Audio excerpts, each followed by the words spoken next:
Lalu telah kita bahas beberapa masalah terkait dengan sholat. Di antaranya adalah tentang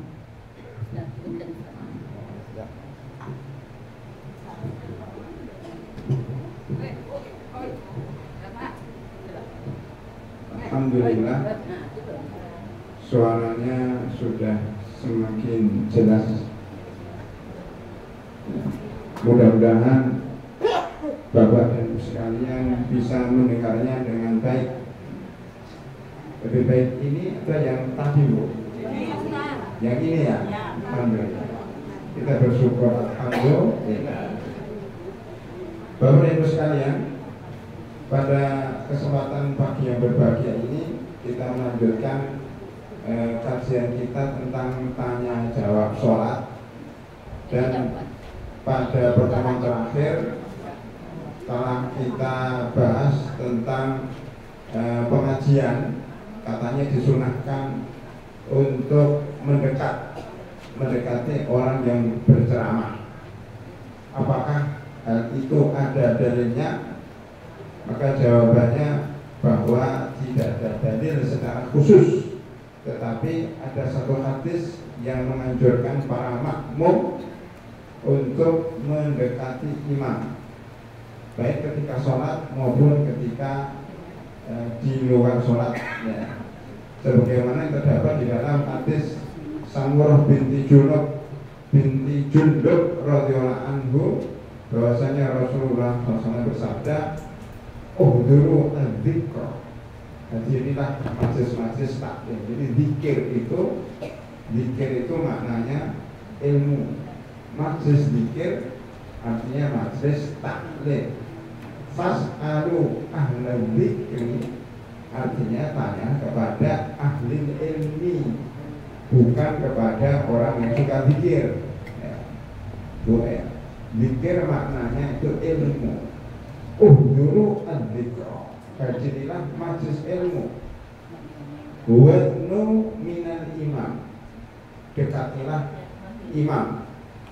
Fa innar rajula la yazalu yataba'at, sesungguhnya seseorang itu senantiasa akan dijauhkan, hatta yu'akharu fil jannah, senantiasa kalau dia selalu menjauh dari majlis taklim, hatta yu'akharu fil jannati wa in dakhalaha, sampai dia nanti masuk surganya juga terakhir walaupun masuk surga. Kenapa? Karena orang tersebut satu, menghindari majlis taklim. Majlis taklim dihindari, menjauh-jauh dari ilmu. Ada kajian ilmu malah menjauh, pada rumahnya dekat. Ini yang datang dari jauh-jauh ini ya, dari jauh-jauh aja mendekat. Loh, yang dekat malah jauh-jauh, malah menjauhi. Orang seperti ini walaupun muslim masuk surga, tetapi diakhirkan masuknya. Kenapa? Karena dia mengakhirkan atau menjauhi majlis taklim. Dalam hadis ini diperintahkan bahwa seseorang ketika datang pengajian kalau bisa ya dekat dengan imam, dekat dengan penceramah, dekat dengan ustaz. Kenapa? Supaya jelas suaranya, supaya kelihatan tulisannya, ya, supaya ngambil berkahnya. Nah, begitu. Ini secara umum tidak bertentangan dengan Al-Quran dan Sunnah. Bahkan kalau dalam sholat, ya, yang di belakang imam itu disunahkan orang-orang yang bisa mengganti imam, disunahkan orang-orang yang dewasa. Maka anak kecil ya tidak dianjurkan duduk di belakang imam. Jadi di belakang imam itu ya orang-orang dewasa, termasuk majlis taklim, masuk di dalam kategori ini, dekat-dekat dengan imam dan penceramah supaya dapat pahala dan supaya mudah di dalam memahami.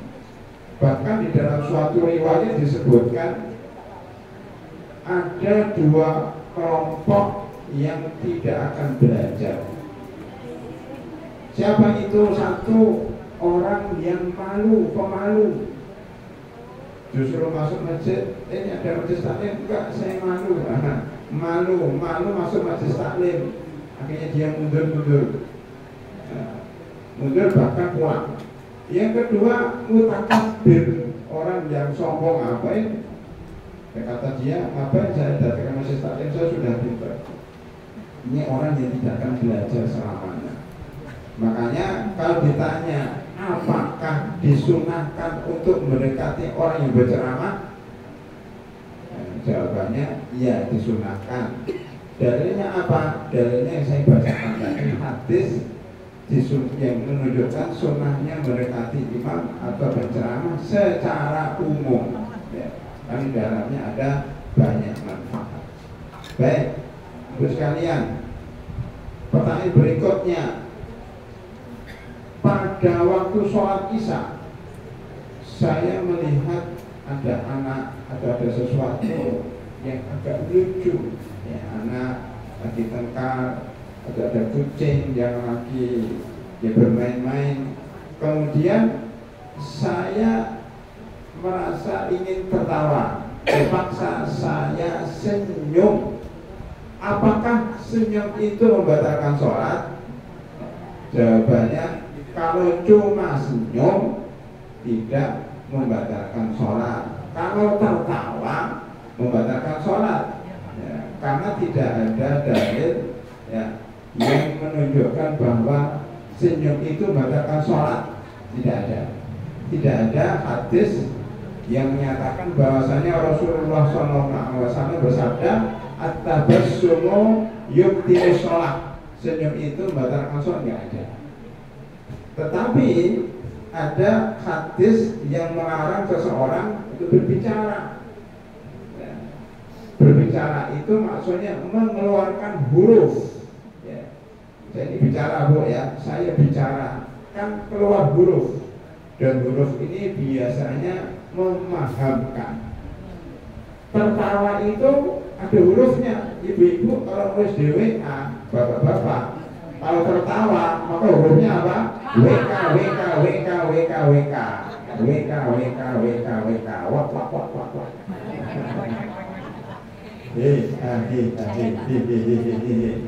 Nah, itu membatalkan sholat. Kenapa? Karena mengeluarkan huruf. Kalau senyum kan nggak ada hurufnya, ini nggak ada hurufnya, maka tidak membatalkan sholat karena nggak mengeluarkan huruf. Lalu dibedakan antara perkataan manusia dengan zikir. Suatu ketika ada seorang sahabat Rasulullah SAW dalam sholat, dia bersin, nah gitu ya. Nah, dia mengucapkan alhamdulillah. Boleh nggak ucap alhamdulillah? Boleh nggak? Waktu sholat? Nggak boleh. Nah, ibu aja baca alhamdulillahirabbil alamin ar-rahmanir rahim. Nggak boleh. Dan mengucapkan alhamdulillah, segala puji bagi Allah, itu zikir. Boleh. Sebentar, satu-satu, jangan tergesa-gesa. Kalau ya, maka kita menerangkan perbedaan antara perkataan manusia dengan zikir.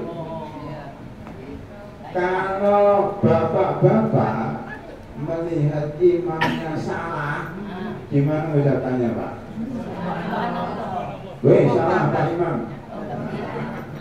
Weh, salah Pak Imam, batal sholatnya. Kenapa? Itu perkataan manusia. Weh, salah, kurang satu rakaat, batal. Tapi kalau dia mengatakan subhanallah, batal enggak? Ya. Enggak. Kenapa? Karena subhanallah itu zikir. Subhanallah itu zikir. Kalau mengucapkan Allahu Akbar, batal enggak? Enggak. Karena Allahu Akbar itu zikir, memuji Allah. Kalau mengucapkan alhamdulillah, ya nggak batal. Alhamdulillah itu zikir. Jadi segala bentuk zikir pujian kepada Allah itu tidak membatalkan sholat, walaupun keluar dari mulut seorang hamba. Sudah jelas, Bu? Jadi yang membatalkan sholat itu kalau kita berkata-kata kepada manusia. Kalau berzikir dan berdoa kepada Allah itu tidak membatalkan sholat. Ini saya lanjutkan ceritanya ini. Nah, ketika sahabat itu jin kemudian mengucapkan alhamdulillah, teman sampingnya satu sholatnya mendoakan, bukan berdoa kepada Allah, tapi ngomong sama orang itu yarhamukallah, yarhamukumullah. Boleh nggak? Enggak boleh. Karena yarhamukumullah itu orang ngomong dengan orang, yang artinya semoga Allah merahmati dirimu, Mas. Semoga Allah merahmati, semoga Allah menyembuhkan penyakitmu. Itu kan omongan manusia, tapi pakai bahasa Arab. Ya dalam hati ya nggak kedengaran lah. Nah, nanti saya terangkan, Bu. Jadi jelas, Bu, ya. Ini saya tulis biar apa namanya? Biar tidak salah paham. Jadi harus bedakan antara zikir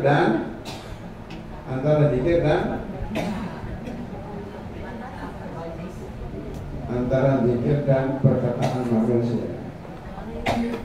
Jadi ini zikir. Kelihatan, Bu? Ini perkataan manusia.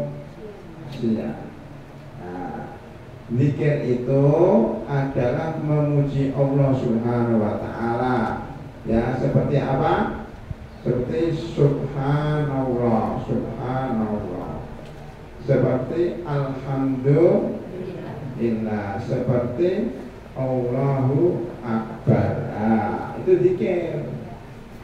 Kalau perkataan manusia tadi yarhamukallah, yarhamukumullah, atau yarhamukallah, yarhamukumullah. Itu karena dia mendoakan orang lain. Kalau ini kan memuji hanya kepada Allah. Nah, ini membatalkan sholat. Kalau ini boleh. Bahkan Bapak dan Ibu sekalian, kalau kita berbicara sama manusia tapi dengan ayat Al-Quran, boleh. Berbicara sama manusia dengan ayat Al-Quran, boleh. Dia berbicara dengan dua niat. Dia mengucapkan ayat dengan niat membaca dan niat memberikan pemahaman kepada orang. Contoh, ada seorang bapak,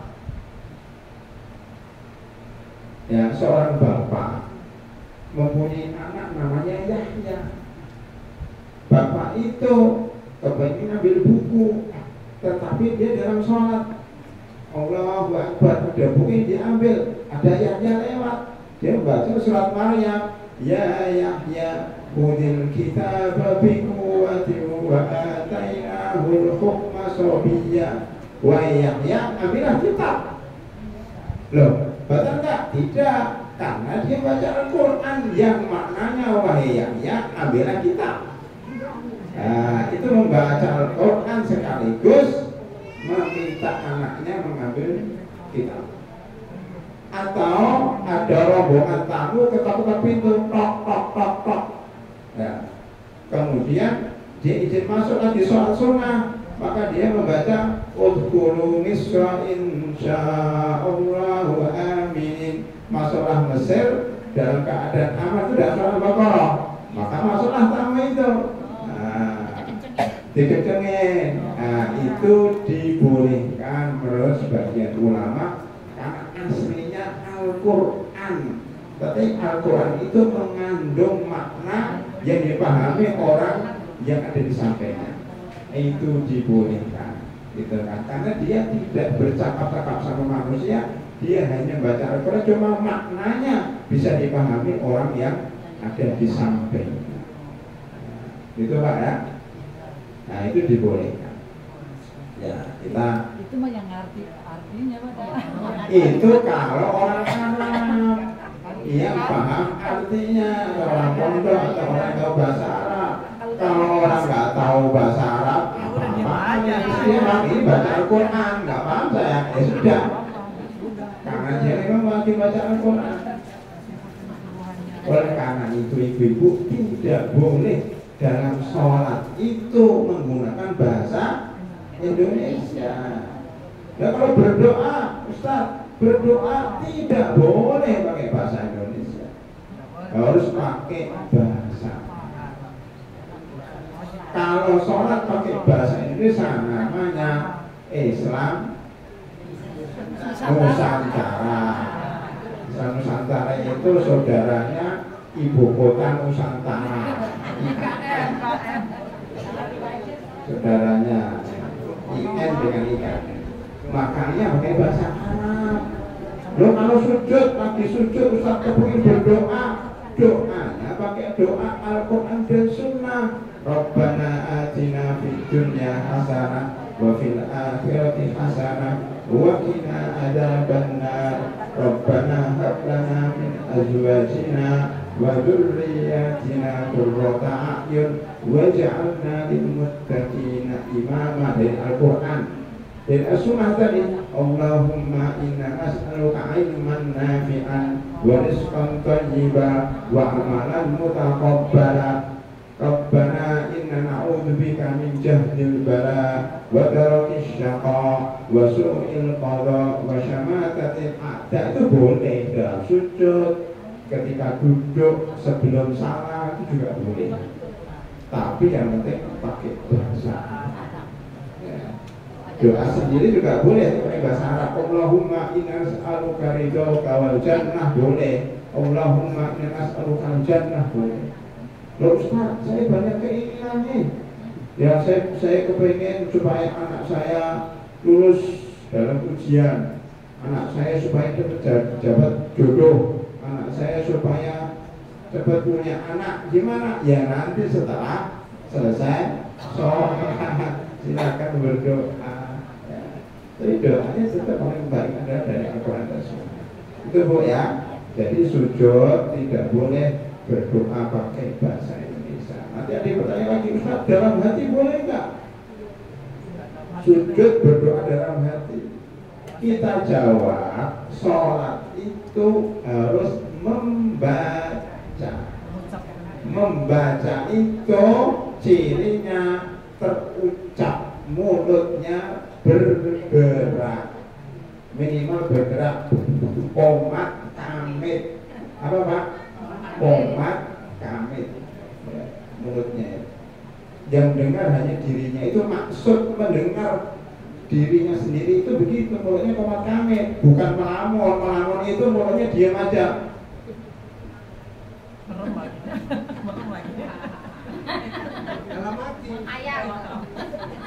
Namanya melamun, menghayal. Dalam hati itu baca Al-Fatihah dalam hati bisa 1 detik selesai. Mengheningkan cipta selesai.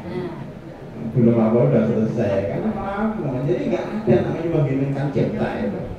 Yang ada berdoa, ya berdoa pelan-pelan itu, bukan bawa dalam hati, berdoa pelan-pelan, mulutnya tetap digerak. Itu Bu ya. Gimana Bu?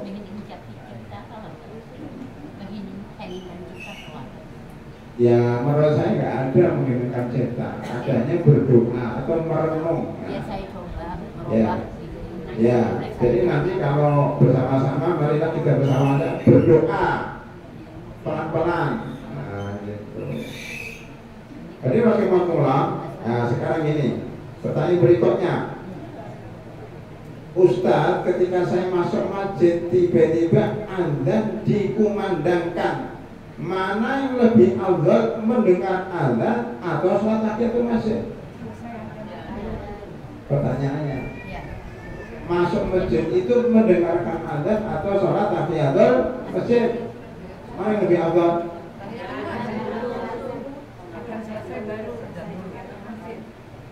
Sekarang gini, kita itu masuk masjid itu sholat apa dulu? Enggak, sedang mau sholat apa? Sholat duhur, sholat subuh, sholat isya, ya sholat asar. Lah kalau sholat seperti itu, maka lebih afdal adalah mendengar azan dulu sambil mengulangi ucapan muadzin dan berdoa setelah azan. Ya. Setelah itu baru sholat sunnah. Tetapi kalau bapak-bapak masuk masjid ketika sholat Jumat, maka yang paling afdal ketika masuk masjid belum loh, kok imam sudah naik mimbar, ya kan? Duduk naik mimbar dan azan. Maka dalam hal ini yang lebih baik apa Pak? Sholat tahiyatul masjid langsung. Loh kenapa? Kalau kita mendengar azan, nanti kita akan ketinggalan khutbah Jumatnya. Padahal lebih penting itu mendengar khutbah Jumat. Maka kita sholat dulu, ya.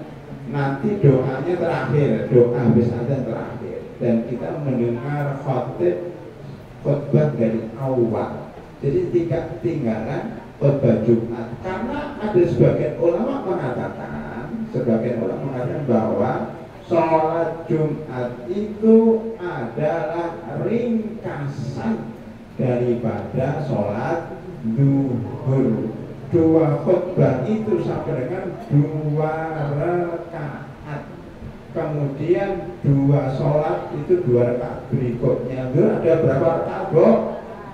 4 rakaat. Jadi khutbah Jumat itu adalah ringkasan dari sholat duhur. Jadi kalau digambarkan begini Bu ya, sholat duhur kan 4 rakaat. Ya. Sholat duhur itu 4 berapa? 4 rakaat. 4 rakaat.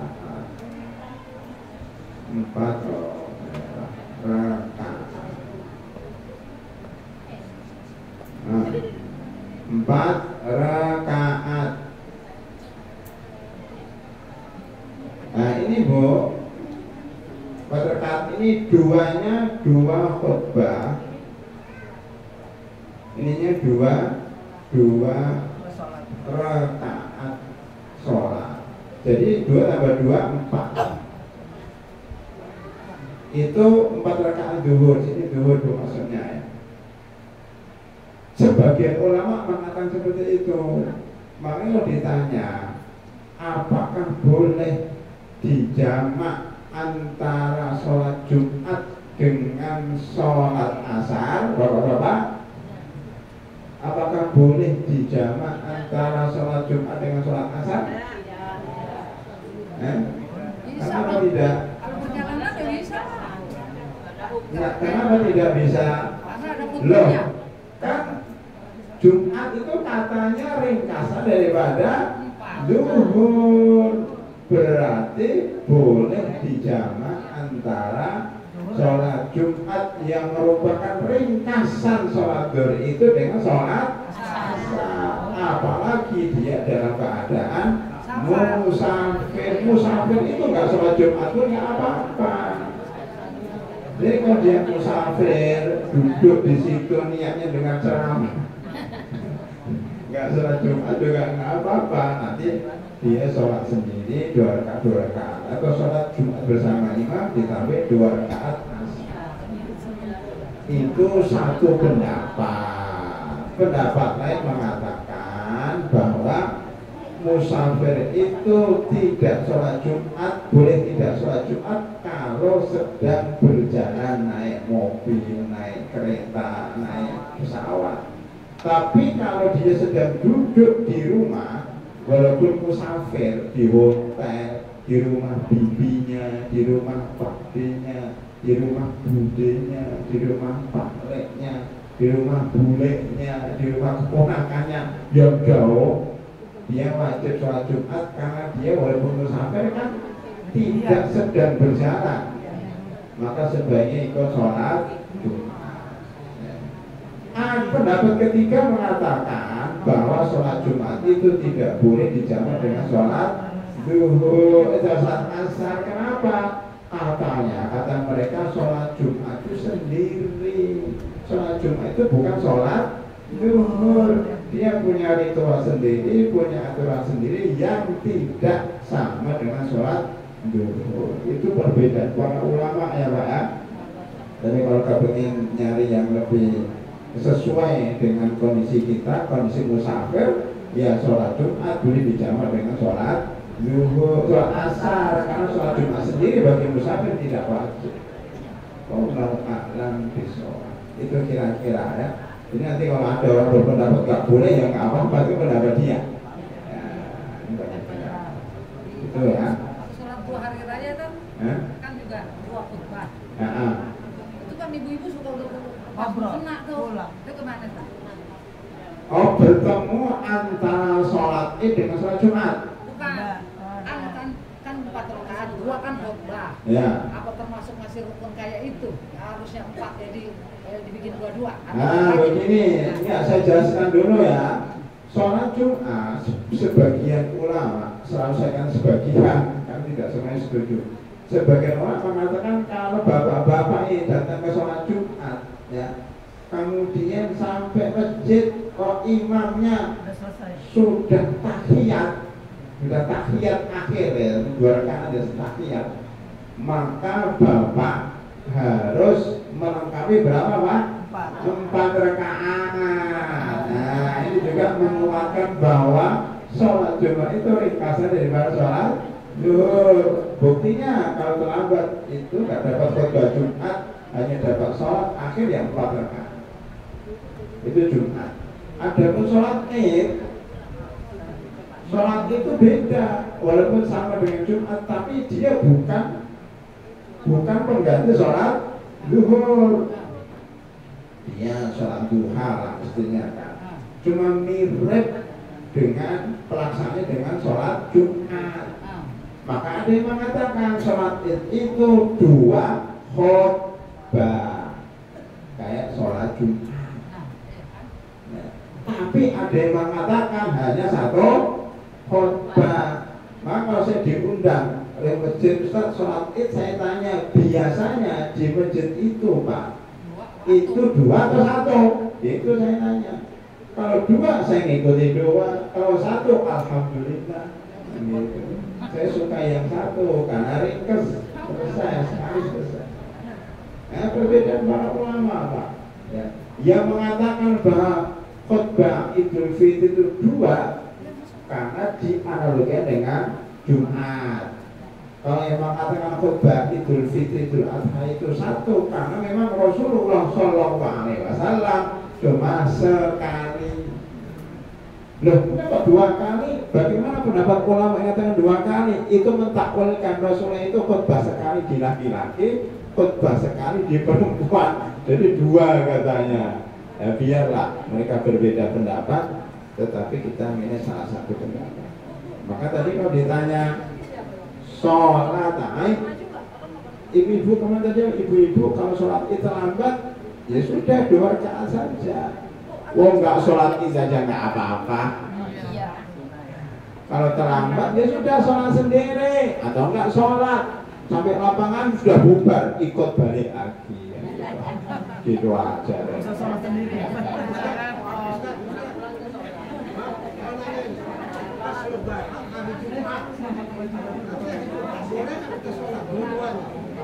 Ya, pengembangannya ibu-ibu, kalau sholat Id jatuh pada hari Jumat, ini khusus bapak-bapak ya, kalau ibu masak, nggak usah urusan Jumatan. Nah, kalau sholat id bertepatan dengan hari Jumat, para ulama berbeda pendapat. Salah satu pendapat bahwa kalau sudah sholat id tidak perlu sholat Jumat, tapi tetap sholat zuhur. Wah, ada yang kebablasan. Oh, berarti habis sholat id tidur, bangunnya asar. Katanya nggak ada sholat Jumat. Itu maksudnya nggak ada ritual Jumatan. Loh, kenapa?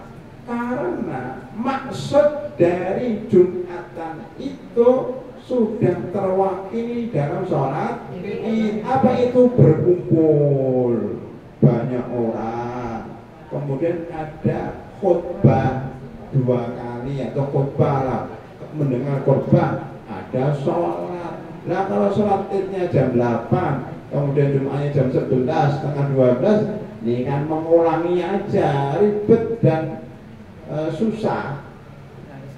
Makanya cukup sholat id saja. Ini sebagian ulama Pak ya. Dan ternyata diteliti ternyata ini khusus orang-orang yang jauh tempatnya dari kampung. Kampung-kampung itu yang nggak punya masjid, nggak punya jamaah, soalnya kan di kota. Kalau sholatnya banyak, kalau dulu kita di stadion. Kalau nanti dia pulang kampung, so Jumatan lagi di kota, kan repot. Ya udahlah, harus sholat dulu di musola-musola kalian. Tapi kalau masjidnya cuma dekat ya, sholatnya di situ, kemudian dia di samping masjid ada Jumatan, ya ikut lagi. Nggak apa-apa, lebih baik Pak. Kalau khotib, seperti saya khotib itu, kalau disuruh khutbah id dan suruh khutbah Jumat, saya terima semua. Karena banyak pahalanya, udah ceramah di sini ceramah lagi. Cuman nggak enaknya, saya pernah ngalami nggak enaknya Pak. Karena saking Idul Fitri itu banyak tamu Pak, terima tamu, makan sebagainya. Tiba-tiba harus setengah 12, saya dapat khutbah Jumat nih, wah kacau. Nah itu salah satu manfaat kenapa sebagaimana mengatakan nggak perlu Jumatan, karena memang di sholat itu setelah sholat itu banyak tamu, apalagi kalau hari Idul Adha lagi nyembelih, repot lagi kan, lagi nyembelih, kemudian khutbah Jumatan lagi. Nah itu salah satu hikmahnya. Tapi waktu itu terjadi pada diri saya Pak, yang diterima tamu asik-asik, setengah 12 diingatkan oleh seseorang, Ustaz khutbah Jumat, lupa. Akhirnya tamu itu saya ambil, Pak, tolong antarkan saya ke masjid. Jadi tamunya itu saya suruh ngantar sekarang karena waktunya mepet. Alhamdulillah sampai sana pas waktunya. Jadi benar-benar tergesa-gesa, benar-benar tidak ada persiapan. Ya, karena itu bertepatan dengan Jumat. Silahkan Bapak yang kepengen mengambil sholat id saja tapi tetap sholat zuhur, atau sholat id dan sholat Jumat 2 kali juga lebih baik, terutama bagi yang tinggalnya dekat masjid atau bagi ustadz-ustadz yang memang ada jadwal khutbah id dan khutbah Jumat. Loh, kenapa ada Jumatan? Mungkin sebagian orang pada waktu sholat id nggak bisa datang, nggak bisa hadir, tertidur, capek ya. Nah orang seperti ini dia pasti sholat Jumat. Lah kalau ustadznya nggak mau khotib, terus siapa yang khotib Pak? Kan kasihan, ustadznya sudah sholat id nggak mau khotib, kan kasihan. Menelantarkan jamaah nggak boleh ya. Makanya dijadwalkan ya ikuti saja bagi orang-orang yang belum sholat. Itu Pak ya, sudah terjawab Pak ya. Alhamdulillah. Baik, kita lanjut Bu ya. Lanjut pertanyaan berikutnya. Tadi kan adzan, masalah adzan ya. Baik, Ustadz, ketika selesai iqamah ya, ketika selesai iqamah, saya melihat beberapa jamaah membaca doa habis iqamah. Apakah ada doa habis iqamah itu? Jawabannya apa Bu? Ya memang tidak ada khusus bahwa habis iqamah itu kemudian berdoa. Tapi saya di Mesir lama Pak, banyak ulama-ulama di sana, banyak jamaah yang berdoa setelah iqamah. Ternyata mereka mengambil keumuman, ya, keumuman azan. Jadi azan dan iqamah itu saudara kandung. Jadi azan itu kakaknya, iqamah itu adiknya. Jadi kalau dua anak, satu laki-laki, satu perempuan, yang satu Muhammad Muadzin, ya. Yang kedua namanya Siti Iqamah. Nah, azan itu azan yang besar, iqamah itu azan kecil, juniornya. Karena apa? Lafadznya sama. Allah Akbar, Allah Akbar, la ilaha illallah, asyhadu anna Muhammadar Rasulullah. Hayya 'alas shalah, hanya ditambah qad qamatis shalatu, qad qamatis shalah, Allahu Akbar, Allahu Akbar, la ilaha illallah. Maka di sini disebutkan, maka jika kalian mendengar suara azan, bacalah seperti apa yang dibaca muadzin. Dua ini sama, jadi sama persis dengan azan. Hanya saja azan itu kan Allahu Akbar, Allahu Akbar, kita ngulangi Allahu Akbar, kecuali hayya 'alas shalah, hayya 'alal falah, la haula wala quwwata illa billah. Lah, bagaimana kalau qad qamatis shalatu, qad qamatis shalah? Ada yang membaca aqamallahu wa adamaha, aqamallahu wa adamaha. Mudah-mudahan Allah menegakkan sholat dan melanggengkannya. Ternyata bacaan ini tidak ada dalilnya, itu buatan manusia. Sebaiknya tidak diamalkan karena tidak ada dalilnya. Terus gimana? Ya ikuti saja. Qad qamatis sholatu, qad qamatis shalah. Kita ngikuti qad qamatis shalah, qad qamatis shalah. Kan masuk dalam keumuman, jika engkau mendengar suara muadzin, ikutilah apa yang dibaca, kecuali hayya shalah, hayya falah. Termasuk qad qamatis shalah diikuti juga, qad qamatis shalah, qad qamatis shalah. Jadi Bu gitu Bu ya. Jadi setelah iqamah boleh mengikuti bacaan mukim qad qamatis shalah itu, dan boleh membaca doa habis azan sebagaimana ya kita mendengar iqamah juga membaca doa habis azan. Allahumma rabb hadhihi da'wati tammah salatin qa'imah ati Muhammadin wasilata wal fadilah wa ba'athu maqamah mahmudan alladzi wa'atta. Enggak apa-apa. Nah, kan itu termasuk azan kecil. Makanya ketika mau sholat, ibu kalau nggak ke masjid, sholat sendiri di rumah, kalau jamaah, ibu nggak usah azan, tapi cukup iqamah pelan-pelan, sampai akhir. Itu Bu ya. Baik. Pertanyaan berikutnya, boleh nggak seorang makmun mendoakan orang yang bersin ketika khutbah Jumat? Tadi sudah saya sampaikan, ketika sholat tidak boleh. Alhamdulillah, ya alhamdulillahnya nggak boleh, tapi alhamdulillahnya boleh. Makanya kalau mau mendoakan orang yang bersin, ikut aja alhamdulillah, bilang aja alhamdulillah juga, subhanallah gitu, apa saja lah. Yang penting zikir bukan doa. Nah, jawabannya apa? Mendoakan orang yang bersin ketika khutbah Jumat tidak dianjurkan untuk mendoakan orang yang sedang bersin ketika sedang mendengar khutbah Jumat. Karena apa?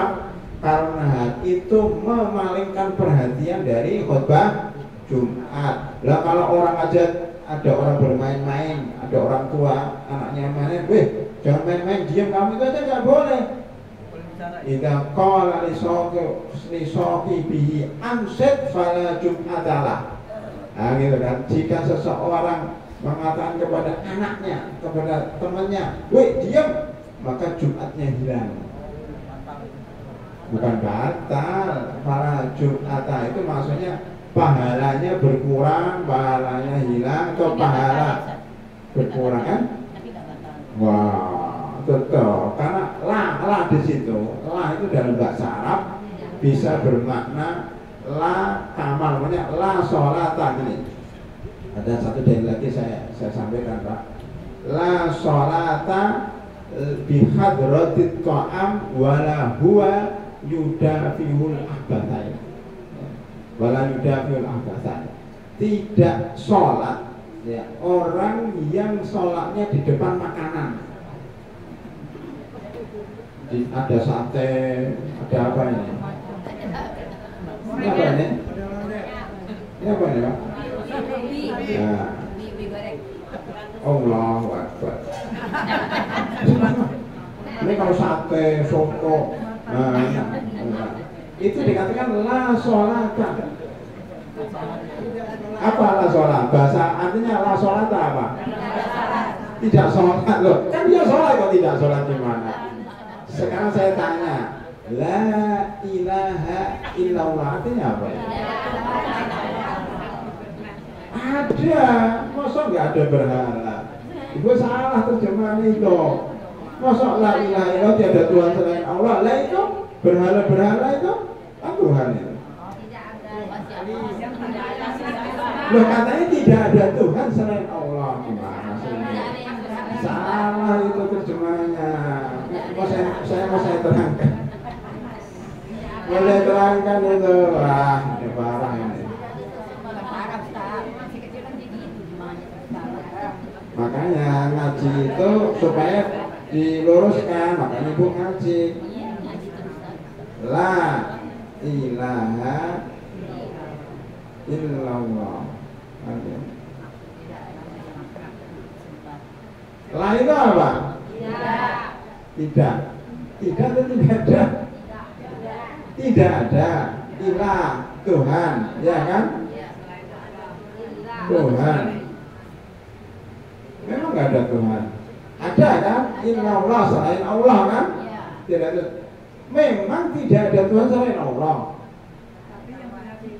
Enggak, saya tanya, ada nggak Tuhan yang disembah selain Allah, ada nggak? Itu berhala itu patung-patung ini kan? Kemudian pohon itu kan Tuhan selain Allah. Ada. Tapi bagi orang Islam tidak berhak disembah. Maka diartikan apa? Tiada Tuhan yang berhak disembah kecuali Allah. Kalau Tuhan ada, Tuhan itu ada.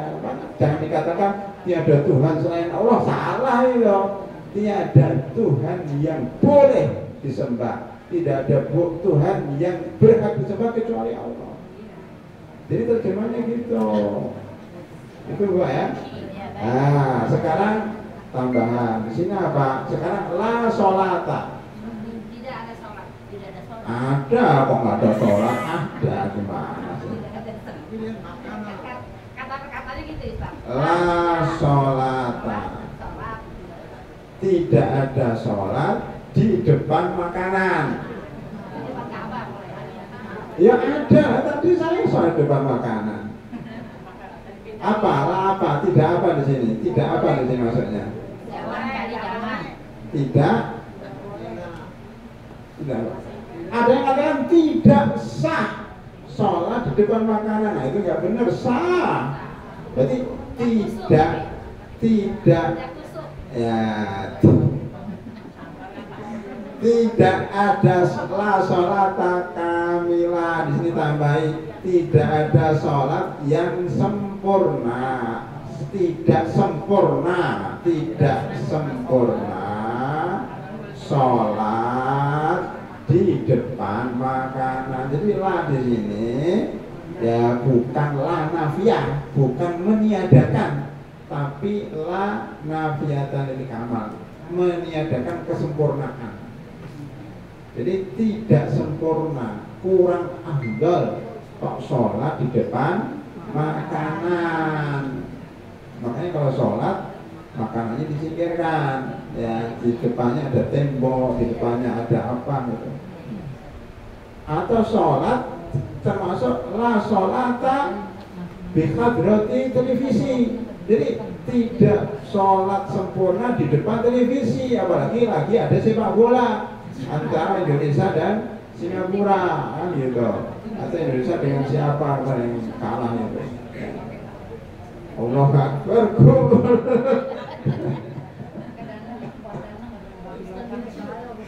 Lah tidak sholat sempurna di depan televisi, di depan makanan. Semakin makanannya enak, semakin makruh. Kalau makanannya nggak bau-bau banget, ya lumayan lah, boleh-boleh dikit ya. Itu satu. Yang kedua, wala huwa yudafi'uhul abada atau yudafi'ul abadai, dan tidak pula sholat sambil menahan kentut, menahan pipis. Jadi dua abadai ini dua hal, yaitu buang air kecil dan buang air besar. Jadi tidak ada sholat yang sempurna jika dia menahan kencing dan menahan BAB. Nah itu terjemahan yang benar seperti itu. Makanya kalau lagi kebelet, mendingan ke belakang dulu, walaupun semuanya terlambat. Gitu. Diselesaikan qada'ul hajah baru sholat. Yang penting itu khusyuknya, bukan jamaahnya, bukan tepat waktunya. Lebih baik mana? Sholat tepat waktu, tapi nahan kentut atau nahan kencing, tapi tepat waktu nih dan berjamaah. Atau sholatnya terakhir, yang 1 jam berikutnya nggak jamaah, tapi dia sudah tenang, lebih afdal mana? Lebih afdal karena kami tenang. Makanya sampai Rasulullah SAW bersabda, abridu bis sholat, dinginkan sholat. Karena waktu itu zuhur lagi panas, panasnya itu ngentang, panas banget. Sehingga kalau sholat pasti nggak khusyuk, panas. Maka beliau pas itu belum ada AC, bu, diundur 1 jam, jadi sholatnya jam 1:30, karena matahari sudah mulai tidak panas. Oleh karena itu masjid yang ada AC-nya, ada kipas anginnya lebih baik daripada masjid yang tidak ada kipas anginnya, tidak ada AC. Hampir seluruh masjid di Saudi Arabia itu ber-AC semua. Di Mesir sebagian. Kenapa? Karena kalau sholat di sana nggak ada kipas angin, nggak ada AC, sulit. Nah, supaya sholat. Jadi yang penting itu khusyuk sholat itu, Pak. Jadi saya kembali lagi, Pak, ya. Jadi tidak sempurna sholat sambil apa tadi? Sambil makan, atau gini, sholat tapi mikir makanan. Maka dikatakan jika datang sudah disiapkan makan siang, atau dalam hadis jika sudah disiapkan makan malam, kok mendengar iqamah sholat maghrib atau sholat isya, maka dahulukan makan. Isoma, istirahat, sholat, makan. Jadi salah balik ya? Ya salah, itu imaso. Istirahat, makan dan sholat. Itu karena makanannya belum makan sholat itu masuknya bu, itu makanannya sebelum ada udah selesai. Nah itu makan baru sholat. Ini enggak komat, makanannya baru tersedia, ya makan dulu. Kenapa makan dulu? Supaya ini mendingan makan mikir sholat daripada sholat mikir makan. Nah, ini teorinya seperti itu. Lah sunnahnya gitu, sunnahnya. Coba Islam itu kan bagus banget ya. Dia tetap mikir kebutuhan manusia, nggak ibadah mulu. Baik, saya lanjutkan. Tadi apa tadi? Oh, bersin tadi ya, ketika khutbah Jumat janganlah ya. Bagaimana hukumnya mengucapkan 1 kali salam dalam sholat dan tiba-tiba keluar angin alias kentut? Assalamualaikum warahmatullahi wabarakatuh. Batal nggak sholatnya? Loh, kok enggak?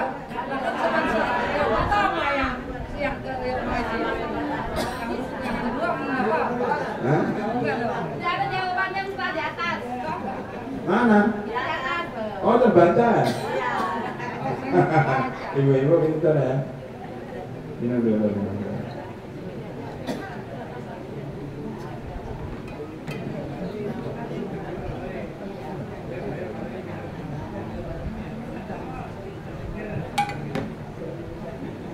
Oh enggak, di sini para ulama berbeda pendapat.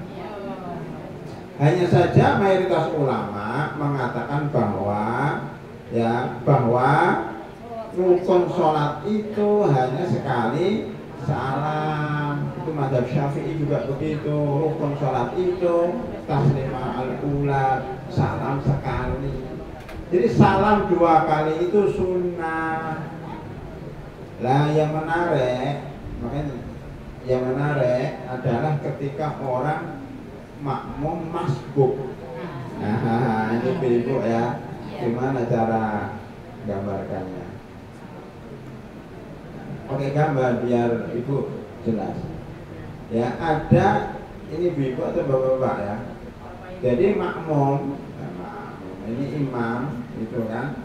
Imam, ini makmum banyak banget nih, makmum di sini banyak. Lah, ketika Ketika kan masbuk nih ceritanya. Masbuk. Imamnya salam. Iya, betul. Sekali, assalamualaikum warahmatullahi. Kapan berdirinya? Pertama. Kok bisa? Kata siapa? Enggak lah, kan ruku. Lagi ruku masih di. Enggak, ini saya bicara imam sudah assalamualaikum warahmatullahi wabarakatuh sekali nih. Sekali. 2 kali. Salam pertama sekali. Saya biasa salam pertama diri. Enggak, yang benar mana? Yang pertama. Sekali langsung bangkit atau salam 2 kali baru bangkit atau nunggu salam 2 kali?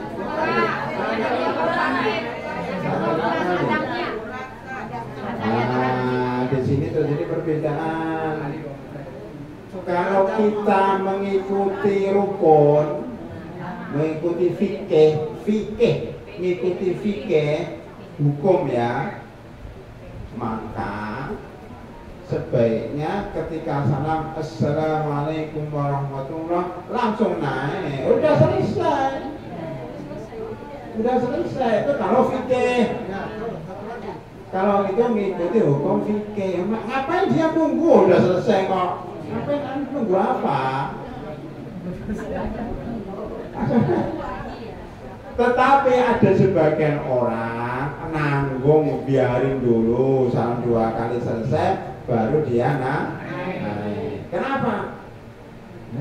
Ada. Nah, ada namanya jadi adab dan etika. Ya mas, bentar aja salam baru kita naik. Coba sekarang bapak tuh kepengen ngambil adabnya atau fikihnya? Dua-duanya serempet juga ya. Enggak, kalau dua-duanya nggak bisa pak. Loh kalau bapak nunggu salam kedua itu nggak fikih, ngapain nunggu gitu loh? Oh sudah selesai imam kok nunggu ngapain? Apa gitu? Ngapain gitu loh? Jadi mana-mana lebih tinggi fikih yang adab, nggak bisa dipersandingkan. Makanya bapak itu kepengen gitu mau mengambil fikih atau adab?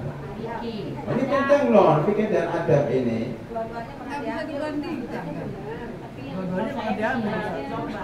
Adab dan fikih itu tergantung konteksnya apa. Sekarang saya tanya sama bapak, apa memang suami itu wajib ngajak jalan-jalan istri, wajib nggak? Enggak. Ngapain bawa istri jalan-jalan? Kan nggak wajib. Tapi kan itu ini. Nah itu kalau bapak bicara fikih, ada deh yang ngajak jalan di rumah aja. Tapi kalau kita ngambil adab, etika, karena kasih sayang, ya kepingin membahagiakan istri, ya diajak jalan-jalan ke pasar, ke mall, jalan-jalan ke tempat-tempat wisata sekali-kali, kan nggak usah tiap hari sekali-kali. Nah itu ada. Tapi kalau ke pengadilan, itu nggak dianggap, bukan kewajiban saya, Pak, ngapain saya dituntut? Nah, itu memang kalau di pengadilan bapak-bapak, kenapa nggak ada kewajiban wajib membawa jalan-jalan istrinya? Tapi karena Ustaz ngambilnya contohnya jalan-jalan, saya milih adab aja nanti. Nah, ibu-ibu juga bisa jalan sama bapak. Nggak ada kewajiban istri masak untuk suami, itu nggak ada.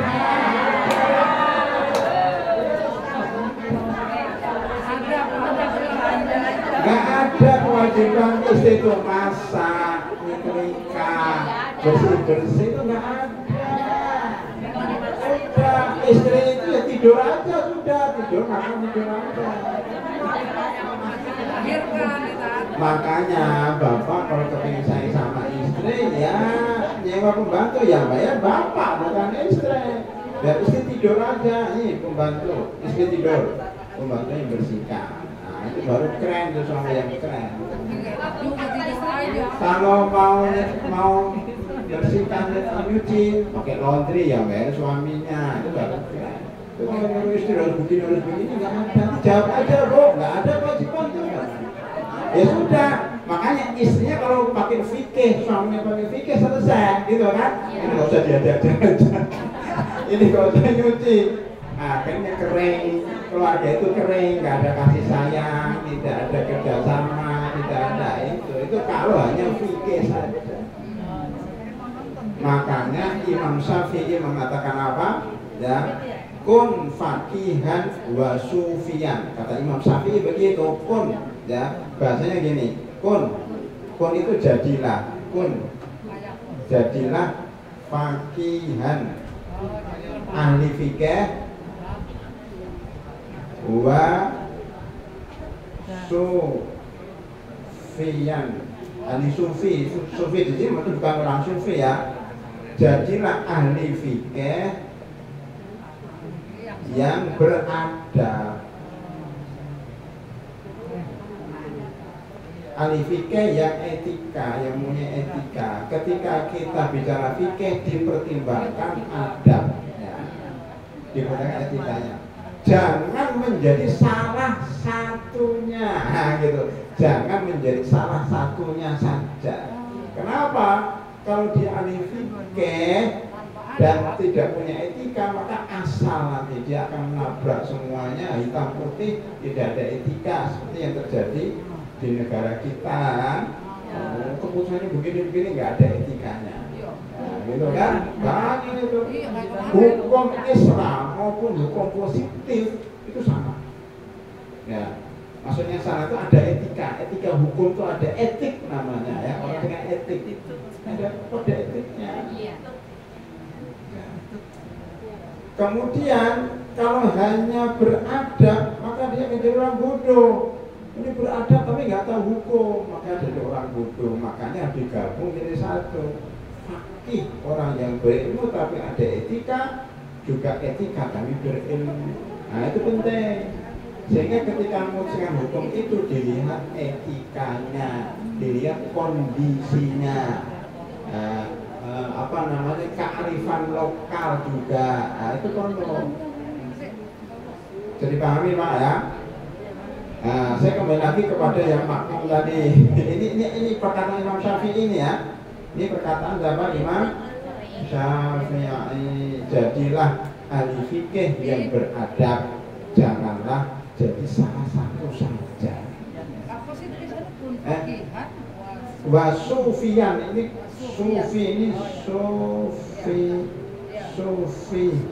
sufian. Tapi dibahasakan sufi ya. Sufi itu maksudnya orang yang punya adab sopan santun. Namanya kun faqihan wa sufiyan. Gitu ya. Tadi kita kembali ke masalah kita Bu ya, ke atasnya tadi. Kalau Bapak kepengen ngambil fikih, maka ketika salam pertama Bapak naik. Tetapi kalau Bapak kepengen ngambil adab, yang nunggu salam 2 kali baru teruskan sholat. Permasalahannya adalah ketika salam pertama langsung langsung buang angin, itu masalahnya. Itu baru hukum. Nggak mungkin pakai adab, kamu batal loh. Ini hukum Pak, bukan adab. Kalau kentut setelah salam pertama sah. Atau orang kebelet, itu kan kebelet nih. Kadang-kadang ada imam yang salamnya panjang. Assalamualaikum warahmatullah. Assalamualaikum warahmatullah. Ya orang sudah kebelet lama banget kan. Assalamualaikum warahmatullah. Oh langsung kabur ke kamar mandi. Pakai fikih karena sudah darurat. Pakai adab nanti malah keluar di situ kan. Pokoknya sah. Sah itu. Jadi kami Pak, itu ya. Dalam keadaan normal silakan mengambil salam pertama atau salam kedua terserah. Kita balik ke laptop, ke iPad ini ya, baik. Nah, lihat. Nah, apa ini? Oh, sudah. Nah, sekarang kita Ustadz pada suatu ketika saya sedang sholat di belakang seorang imam dan saya terlambat. Ketika imam baru mengucapkan salam sekali, boleh nggak saya langsung berdiri menyempurnakan sholat? Sudah kita bahas tadi. Bagaimana hukumnya mengubah niat dalam sholat, boleh atau tidak? Jawabannya satu, mengubah, tepatnya mengubah ya, merubah juga boleh, tapi lebih fasih mengubah sholat dari muayyan, niat sholat dari muayyan kepada yang muayyan lainnya, maka hal ini tidak boleh. Umpamanya mengubah sholat zuhur kepada sholat asar. Kalau sholatnya itu lagi sholat zuhur, enggak boleh dirubah sholat asar. Namanya muayyan kepada muayyan. Ya, yang kedua, mengubah dari mutlak menjadi muayyan. Ini juga tidak boleh. Seperti kalau dia sedang mengerjakan sholat sunat mutlak, kemudian tiba-tiba dia menggantikan dengan sholat subuh. Mutlak itu tahu belum mutlak? Pokoknya sholat. Pokoknya sholat. Namanya sholat mutlak. Sholat apa? Enggak tahu. Daripada saya nganggur, saya sholat. Itu namanya. Sholat mutlak itu sholat daripada nganggur. Makanya nunggu Ustadz nih, Ustadz belum datang nih, ya terlambat. Udahlah daripada ngobrol-ngobrol itu saya sholat aja, sholat mutlak. Atau begini, sholat mutlak itu lebih sering disebutkan ketika datang sholat Jumat. Sholat Jumatnya jam 12, dia datangnya jam 11. Jadi sudah 1 jam kan? Maka dia sholat sebanyak-banyaknya. Sholat apa? Sholat mutlak. Takhir masjid sudah. Terus apalagi belum Jumat itu sholat apa ya Bang? Duha sudah, sholat mutlak. Pokoknya sholat yang tidak terikat dengan waktu, tidak terikat dengan tempat, dan tidak terikat dengan sebab. Itu namanya sholat mutlak. Ya sholat mutlak ini tidak boleh dilakukan ketika habis asar, ketika terbenam matahari, ketika terbit matahari, ketika habis sholat subuh, dan ketika matahari di atas langit 2 jam 12 persis itu nggak boleh dilakukan sholat mutlak. Tapi kalau tahiyatul masjid boleh kapan saja, habis subuh boleh, habis asar boleh, tahiyatul masjid karena ada sebab masuk masjid. Begitu juga sholat jenazah. Saya ulangi. Jadi kalau dia sholat mutlak tiba-tiba dijadikan sholat zuhur atau sholat asar nggak boleh. Yang boleh apa? Yang boleh itu satu, mengubah dari yang muayyan kepada yang mutlak. Umpamanya dia sedang sholat zuhur, tiba-tiba dia teringat bahwa dia sudah sholat zuhur. Itu udah maka dibolehkan baginya mengubah menjadi sholat sunat mutlak. Boleh ya? Boleh, itu contohnya. Adapun mengubah niat yang sendirian menjadi sholat jamaah, karena ada 3 orang yang datang menjadi makmum di belakangnya, maka seperti otomatis karena pernah dikerjakan oleh Rasulullah SAW. Kapan itu? Ketika beliau sholat tahajud pada bulan Ramadan. Dan hadis Aisyah, beliau keluar dari rumah sholat di masjid malam hari itu. Ada jamaah yang melihat, maka karena Rasulullah mengambil berkahnya langsung jamaah di belakangnya tanpa memberitahu Rasulullah. Itu Rasulullah nggak bilang gitu, diam aja. Ada satu orang ikut, ada temannya ikut lagi sampai 3, 4, 5 begitu. Sampai salam, Rasulullah nggak menegur, berarti kan boleh. Ini kan berarti Rasulullah kan otomatis dari niatnya sholat sendirian menjadi jadi imam, otomatis sah. Jadi tidak usah merubah niat, sudah otomatis. Sebagian ulama mengatakan tidak usah mengubah niat, otomatis. Asal yang mengubah niat itu boleh. Kemudian itu kan malam pertama itu kan. Malam kedua besok paginya kan sudah bisik-bisik, Rasulullah sholat taraweh jam 2 malam, jam 1 malam loh. Akhirnya pada malam kedua jamaahnya semakin banyak, setengah masjid. Pada malam ketiga jamaahnya sampai 1 masjid. Rasulullah masih sholat. Ketika malam keempat jamaahnya sampai di luar masjid. Malam itu sholat tarawih itu malam Pak. Tidak ada baca isya itu malam. Tidak ada baca isya. Zaman Rasulullah ya, zaman Rasulullah. Ketika jamaah sudah di luar masjid, nunggu Rasulullah sampai pagi nggak keluar rumah, lah kasihan. Katanya keluar ada Rasulullah, nggak tahu ini malam keempat dan nggak ada. Nah, ketika subuh Rasul habis sholat mengumumkan, para jamaah, ya jamaah,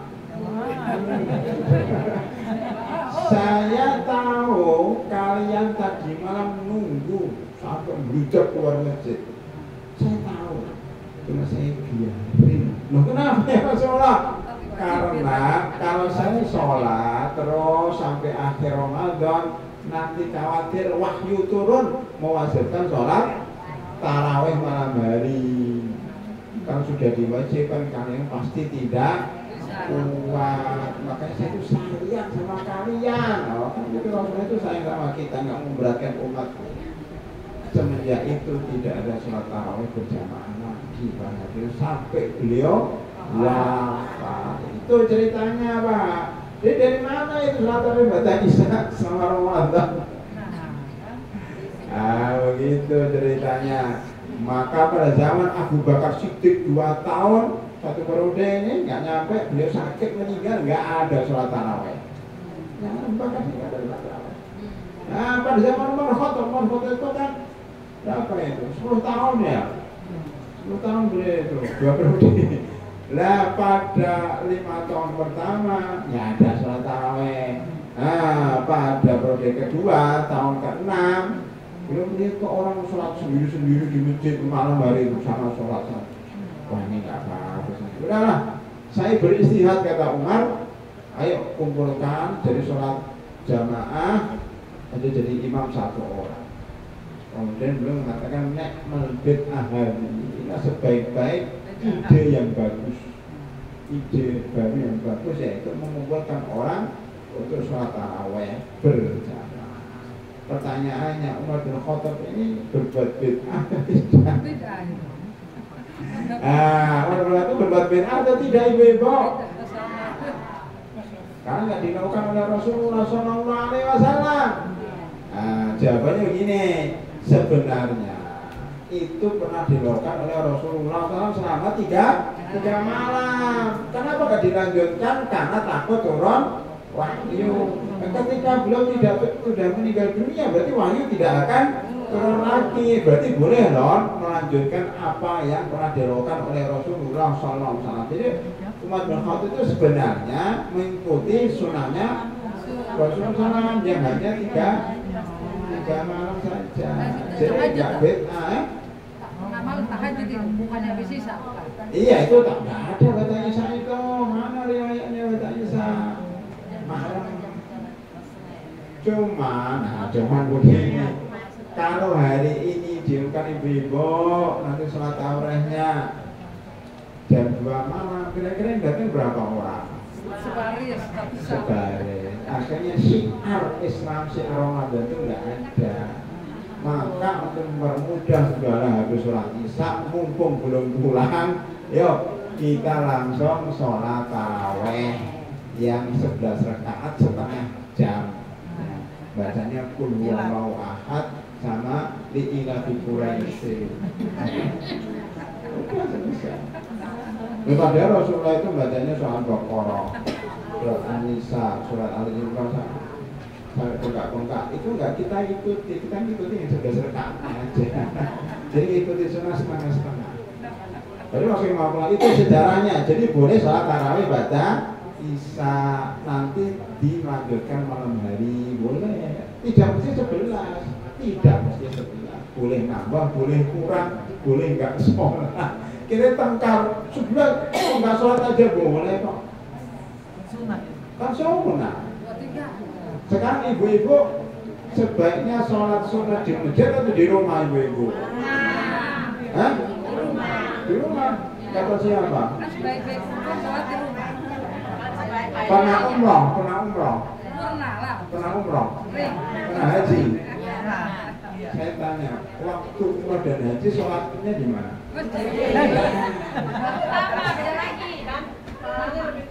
Kata siapa? Sebaik-baik sholat itu di rumah. Ini sabda Rasulullah SAW. Afdalus sholat fi buyutikum innal maktubah. Sebaik-baik sholat itu di rumah kecuali sholat wajib 5 waktu. Bapak-bapak juga begitu, sholat sunat itu paling baik di rumah. Itu kenapa bapak dari waktu umroh sholatnya di masjid. Oh katanya Allah di rumah, kira tarawih di rumah. Loh, bukan mumpung. Ini Rasul itu bersabda di mana? Di pasar Minggu bersabdanya di Jagakarsa. Ketika bersabda itu di mana? Ketika bersabda itu di mana? Ya kan ada Masjid Nabawi. Jadi beliau mengatakan sebaik-baik sholat itu di rumah kamu, bukan sholat Nabawi, bukan di Masjid Nabawi gitu loh maksudnya. Tapi kan ada 27 derajat itu yang apa?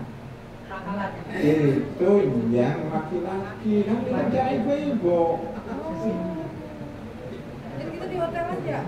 Enggak, saya mau mengajak ibu berpikir gitu loh. Mau berpikir dulu, berkelana dalam pikiran. Ini masuk ada lagi nih jalannya. Pakai logika mungkin ya. Nah kalau ibu katanya dari sholat tarawih di rumah, barunya apa kan sebaiknya di rumah. Ustaz kok saya tanya, ketika umroh ya kok enggak di hotel? Karena di Masjid Nabawi soalnya di situ. Bapak-bapak juga gitu sholat sunatnya ya kok di Masjid Nabawi, sholat di Mekah, kenapa enggak di hotel?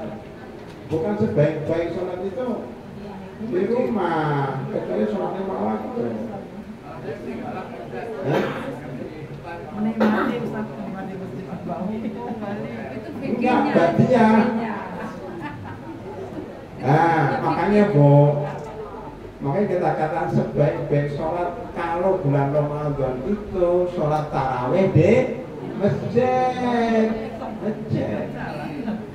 Bagi yang rumahnya kacau, banyak anak-anak, banyak gangguan di rumahnya, dikit-dikit ya ada kerjaan, maka sebaiknya sholat tarawih di masjid. Karena masjid ada tausiah yang tarawih itu ustaz bagus, ada majlis taklim dan sebagainya. Itu di masjid itu syiar bu. Coba kalau sholat tarawih di rumah semuanya, apa bedanya Ramadan enggak? Ramadan masjid sepi, nggak ada suasana berjamaah, tidak ada ibu-ibu. Kenapa? Ya karena sunnahnya aja di rumah.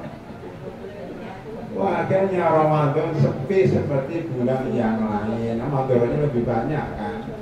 Tapi bagi ibu-ibu yang ke masjidnya jauh, dia sudah lanjut usia, naik tangga sudah sulit, di rumah juga banyak pekerjaan, nyiapkan makan untuk suaminya habis tarawih. Nah, itu sholat di rumah lebih afdal. Jadi dilihat kondisi, Bu. Itu Bu ya, sebagaimana ibu-ibu sholat sunnah dan sholat wajib di Masjid Nabawi sama di Masjid Mekah, maka begitulah. Nah, mumpung umroh Udah banyak mahal. ya makanya, jadi kalau melihat hukum itu jangan hanya satu sisi yang banyak. Sekarang saya tanya, ibu-ibu kemarin korbannya pakai apa? Kambing. Ibu-ibu korbannya pakai sapi atau pakai kambing? Kambing. Jujur. Kemarin korbannya kambing atau sapi? Banyak yang kambing kan? Bukan masalah enak, ibu-ibu ini kamu korbannya pakai apa? Benar? Kolektif kan? Kalau kolektif pasti sapi, nggak mungkin kolektif kambing. Satu kambing kecil itu 7 keluarga. Rata-rata kan kolektif. Rata-rata bisa amati setiap komplek itu ibu-ibu biasanya kolektif. Jarang ibu-ibu lebih kambing, jarang. Cuma bapak aja itu. Sini rata-rata kambing kan? Kolektif. Kita dan dikirim ke pedalaman. Oh enggak, yang bukan pedalaman, saya juga kirim pedalaman. Ini loh, yang korbannya di sini. Nah, itu jujur itu. Banyak sapi. Saya tanya, kenapa kok banyak sapi? Lagi ngapain?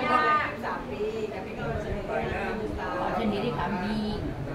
Ini banyak ya. Sapi lebih banyak baginya kan? Ya, sapi lebih banyak dagingnya. Terus apa lagi? Lebih murah, ya. Sama aja. Kolektif. Banyak, bang, nggak bau kata ibu-ibu. Itu boleh-boleh saja, tapi nggak nyunah. Nggak nyunah. Mana ada Rasulullah korban sapi kolektif kan? Itu katanya nyunah. Mana sih? Ada sapi kerbau, kemudian onta minimal lah ya. Nyunahnya itu Rasul itu setiap tahun korbannya pakai kambing, 10 tahun nggak pernah sapi kolektif lagi. Sapi itu sendiri kolektif. Mana sunahnya? Yang kedua, coba akikahan pakai sapi atau pakai kambing? Lo katanya bau kambing. Katanya tadi darah tinggi. Darah tinggi kolesterol ini kok akikahan pakai kambing. Ketika ibu haji tamato itu kan nyembelih kambing, bukan sapi. Jadi kalau direnungkan, pertama sunnah itu kambing. Kedua, daging itu bagus, Bu. Ini dokter ahli gizi mengatakan kambing itu bagus, dagingnya empuk. Bahkan tukang sate itu suka sate kambing. Bapak kalau beli sate apa? Kambing, nggak sate sapi kan? Ya. Ketiga, konon ini menurut ahli, justru daging kambing itu menyembuhkan berbagai macam penyakit termasuk kolesterol, itu disebutkan dengan daging kambing. Para nabi, hampir semua nabi itu sebelum jadi nabi pernah mengembala kambing. Yang mengembala sapi itu namanya koboi.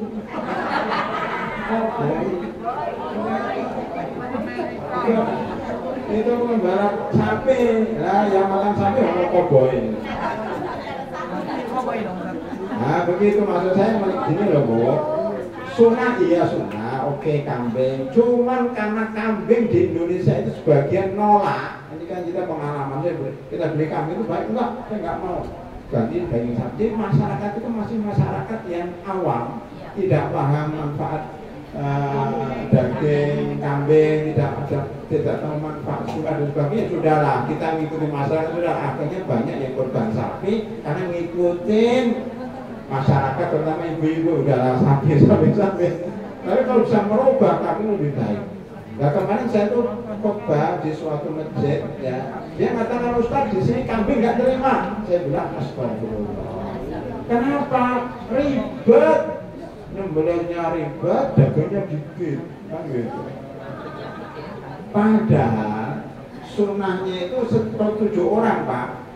Kalau nyembelih kan, nyembelih sini kan Allahu Akbar, Bismillah, Allah berdoa kan 7 kali. Yang kedua nyembelih sendiri itu sunnah. Jadi dia melaksanakan sunnah dan berdoanya itu 7 kali. Kalau sapi berdoanya cuma sekali. Habis itu sapi itu suka nyimpain orang, banyak yang mati disepak sapi. Bahkan saya dengar kemarin untuk merubuhkan sapi butuh 7 jam. Ya, sampai sore baru jatuh. Nah ini kambing, hanya gini-gini aja udah selesai, nggak perlu dijatuhkan, nggak perlu diikat dan sebagainya. Yaitu sunnahnya begitu. Tetapi berhubung masyarakat kita belum bisa terima kambing dan kambing selalu dikambing hitamkan, ya sudah nggak apa-apa lah. Sapi juga boleh, tapi jangan nyalah-nyalahkan kambing. Gitu loh, Bok. Cara melihat hukum itu jangan satu sisi ya. Jadi kan saya bilang kalau sholat tarawih sebaiknya di mana? Ya di masjid bagi yang memang merasa di masjid itu lebih khusyuk, lebih semangat daripada sholat di rumah sendiri yang banyak gangguannya. Wallahu a'lam bishawab. Begitu Pak hadirin. Sampai jam berapa ini? Masih 20 menit. Kalau ada tanya jawab silakan. Ya satu-satu lah, ntar toh.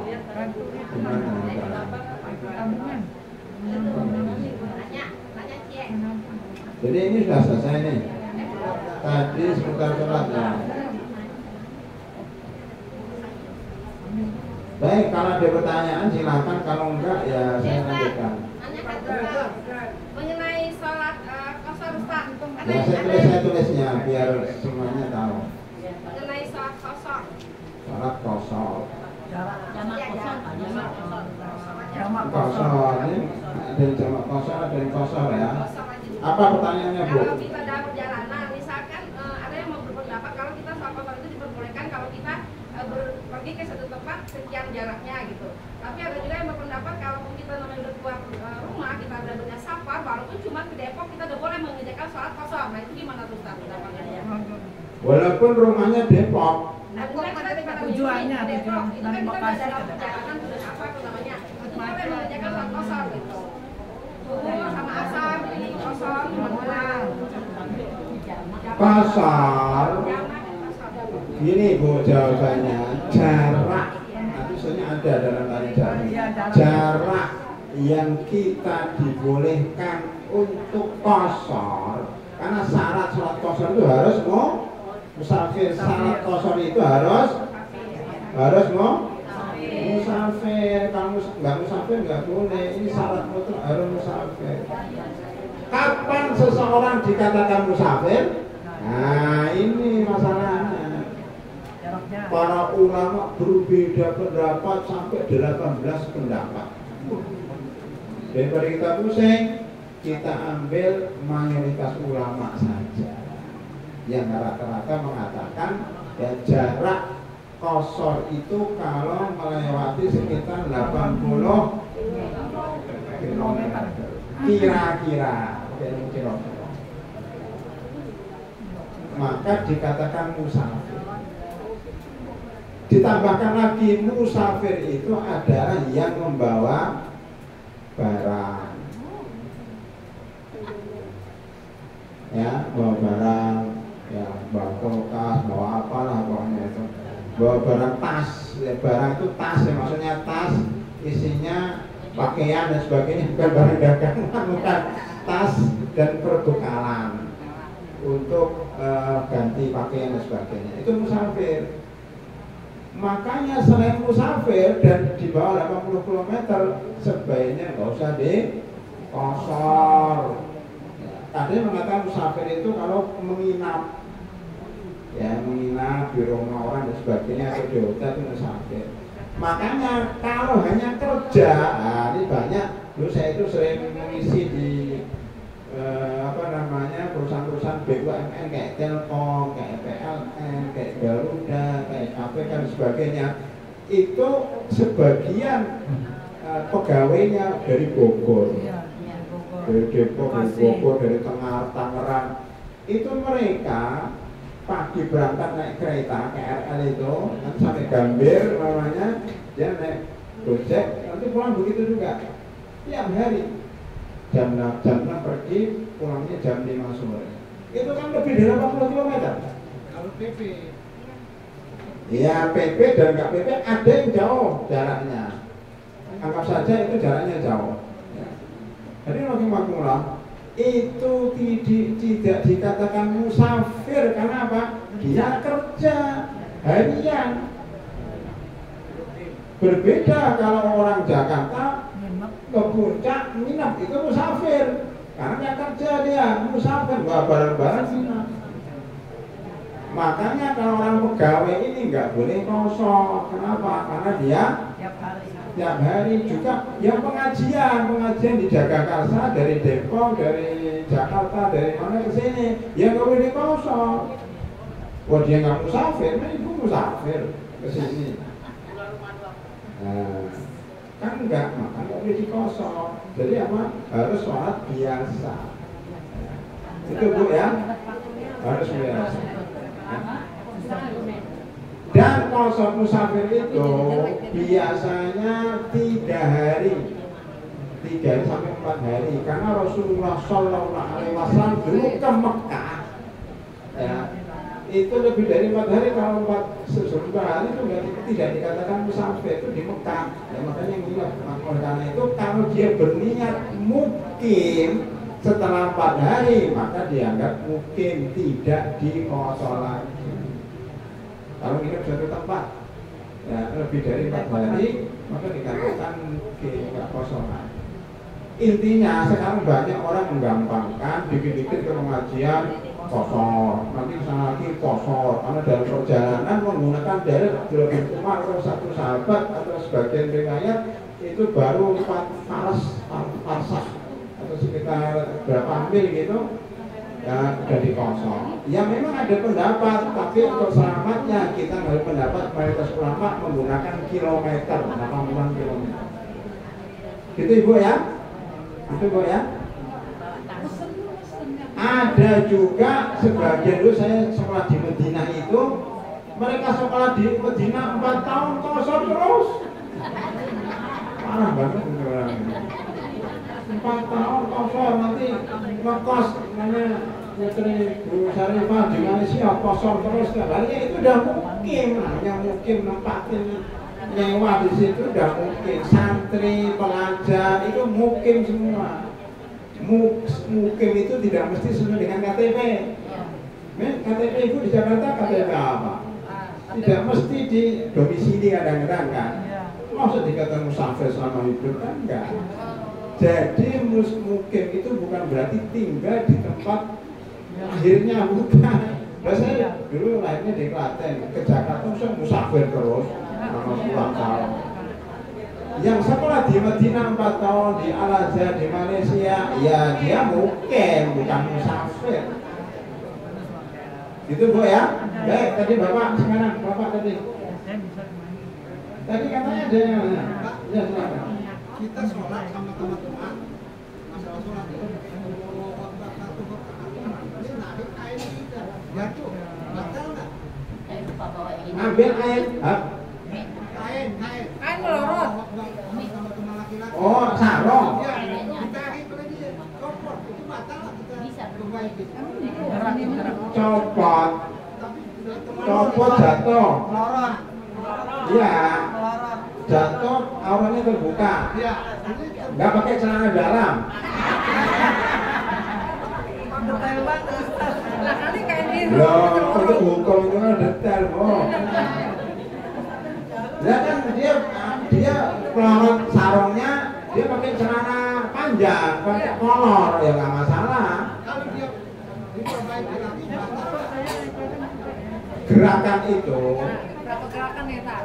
Nah, gerakan itu ibu-ibu, gerakan Berapa kali tuh? itu dibagi menjadi dua, gerakan untuk sholat, gerakan untuk maslahat sholat,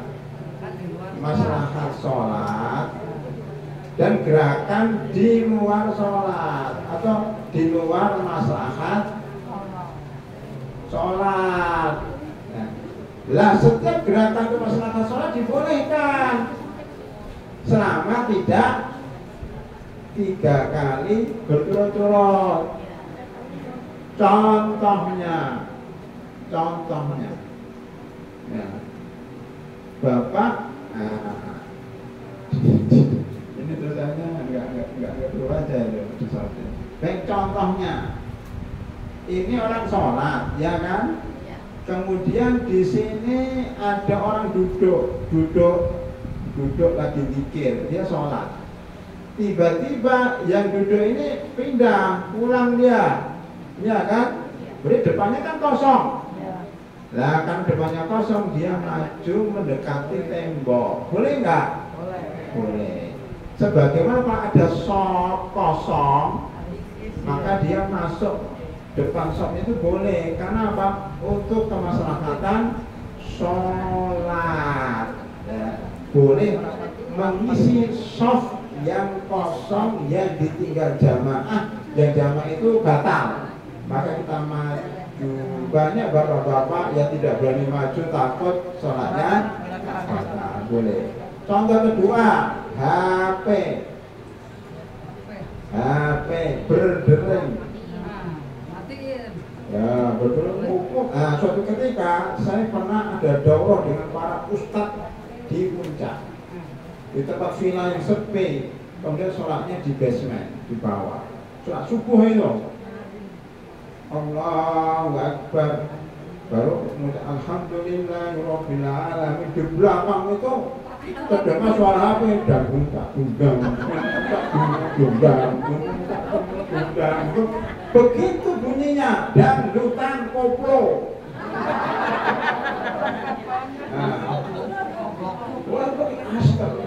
Langsung saya pribadi yakin ke sana. Jadi Al-Fatihah itu kalah dengan dangdutan. Astagfirullahaladzim, udah semuanya resah itu. Saya kira yang melihat itu mematikan, tidak, dibiarin sampai selesai. Astagfirullahaladzim. Kedua, jengkel banget itu. Itu terjadi dalam pikiran saya, Ustaz siapa ini, nggak tahu fikir. Pikiran udah macam-macam itu, ganggung. Pokoknya sholatnya udah yang nggak kusuk, udah penasaran. Salam assalamualaikum warahmatullahi, udah penasaran sopo. Ternyata ada satpam kabur ke belakang. Astagfirullah. Satpam atau tamu lah, orang apa mungkin suka kabur atau apa. Pantesan lemes langsung. Sholatnya diulang nggak?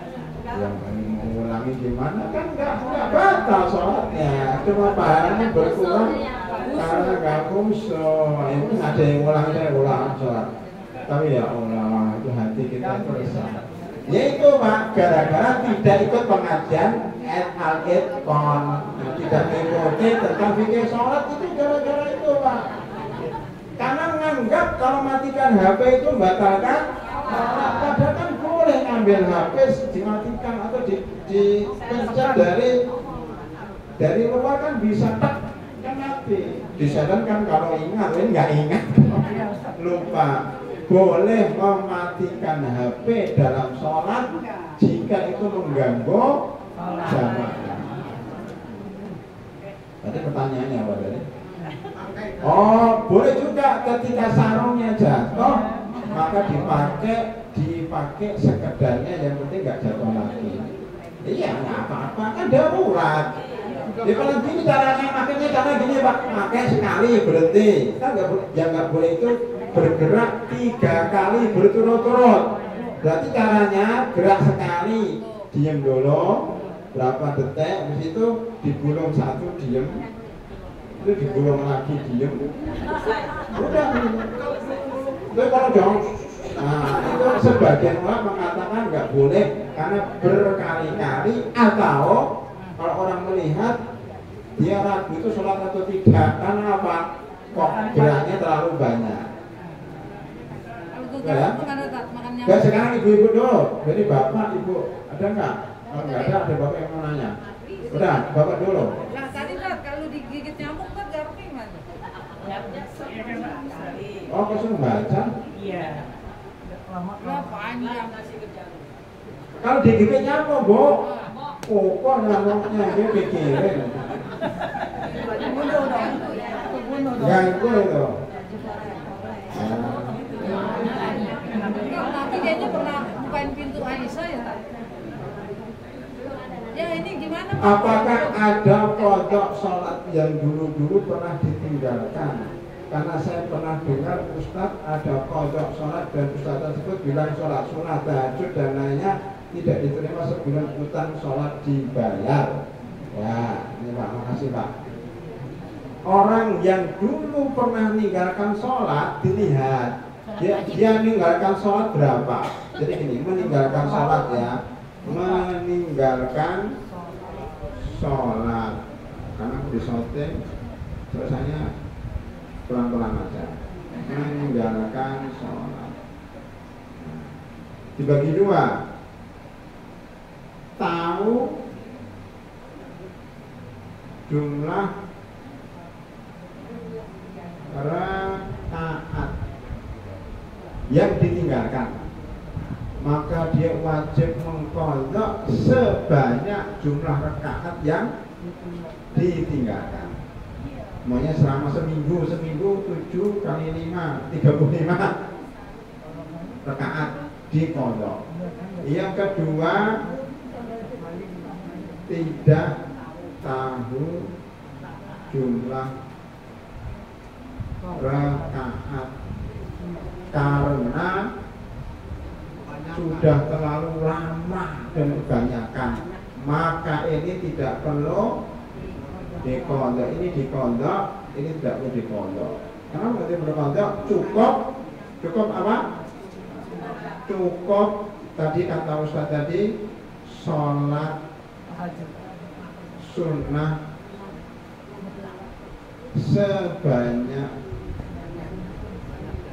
sebanyak-banyaknya. Nah, jadi cukup sholat sunnah sebanyak-banyaknya. Itu dianggap telah mengqadha sholat. Ya, karena sudah ada jumlahnya. Nah, saya kepengen nambahkan dikit. Bagaimana cara mengqadha ya? Bagaimana cara mengqadha sholat yang tahu ini? Makanya 35 rakaat. 35 ya 75 kali 7. Enggak. 17 kali taruhlah 10 ya. 10 hari berarti 170. 170 rakaat atau berapa kali 7 kali 5 berarti 35 sholat. Cara mengqadhanya adalah mengikuti sholat wajib. Begini, kalau dia sholat zuhurnya 2 kali, sholat asarnya 2 kali, sholat maghrib 2 kali, terus begitu sampai selesai utangnya. Jadi tidak sholat dalam satu waktu. Sholatnya mengikuti sholat wajib ya, 2 kali sampai selesai utangnya. Itu cara mengqadha. Gitu Pak ya? Sudah jelas Pak, tadi sama, sudah jelas Pak? Sudah ya? Makanya kalau lagi umroh kan punggung tuh Pak. Lagi yang kali syukur yang kali. Apanya? Lagi umroh pasti. Oh, mengqadha waktu umroh. Ini ya, Bapak dan Ibu sekalian, mengqadha itu ya jangan ditunggu waktu umroh. Iya kalau dia bisa umroh. Iya kalau umrohnya masih hidup kan, waktu umroh. Mengqadha itu ketika ingat dan sempat ya. ingat lagi di bis ya nggak bisa kan. Jadi seperti kita tadi malam saya belum sholat isya, sekarang ingatnya, maka ibu izin sholat di samping. Sholat isya sekarang di samping. Kiblatnya kemana? Kiblatnya Rono ini sholat di situ. Sekarang karena ingat tadi malam saya lupa sholat Ustaz, wudhu terus sholat sekarang karena ingatnya sekarang. Jadi man nama an sholatin aw nasiyah, kata Rasulullah, barang siapa yang tertidur atau lupa sholat, maka hendaknya dia sholat ketika ingat. Fal yusolliha idza dzakaraha. Jadi dia sholat ketika dia ingat. Itu jadi nggak usah menunggu nanti isya lagi, ya. Tapi langsung sholat ketika ingat sekarang juga jam 11. Kecuali kalau soalnya banyak tadi, maka diikuti sesuai dengan waktu. Oh, mau aturan bisa. Terus kalau dahinya ketutupan kena, Ya? dahinya ketutupan kena atau sorban. Ya, ini terakhir ya, udah jam 11 terakhir. Pertanyaannya banyak banget ya. Kalau masalah sholat banyak. Jadi, kalau masalah haji dikit Pak ya. Jadi, dahi